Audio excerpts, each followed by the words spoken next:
Restons dans l'univers des livres avec le guide Michelin, c'est autre chose, qui vient de sortir pour son édition 2020. Et il est possible, imaginez-vous, de déguster de la très bonne cuisine, celle d'un chef étoilé, sans se ruiner. Et on va vous le prouver. Europe 1 vous a sélectionné les 100 restaurants les moins chers, récompensés dans le guide. Une carte de France est à retrouver maintenant, tout de suite, sur europe1.fr. Ça va de 20 à 34 euros pour un menu complet, entrée, plat, dessert, avec parfois le vin, le café, les amuse-bouches.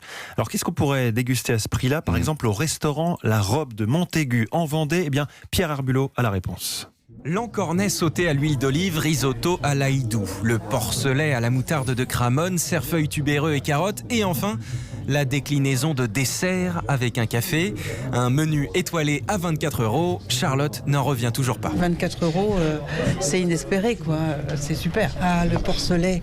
Magnifique le porcelet, super bon. Ah ouais, ça c'est un bon souvenir. Même émerveillement chez Xavier qui n'a pas l'habitude de fréquenter les restaurants primés du guide Michelin. Pas une question de goût, c'est une question de moyens. C'est pas le menu ouvrier, mais c'est pas mal. Ouais. C'est une chance d'avoir ça à côté de la maison. Derrière ses plats et ses prix bas, Xavier Giraudet, le chef du restaurant La Robe, pour rester accessible, il a banni foie gras et autres coquilles Saint-Jacques de son menu déjeuner. Et à midi, il y avait un risotto avec de l'encornet. L'encornet, c'est à, je sais pas, là, c'est à 8 euros le kilo à peu près.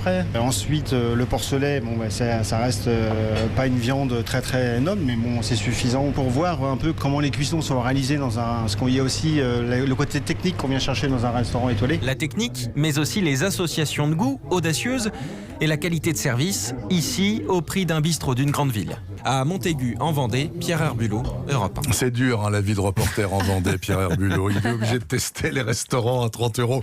En tout cas, la liste de ces 100 très bonnes adresses à des prix très raisonnables, je vous rappelle, c'est sur europe1.fr.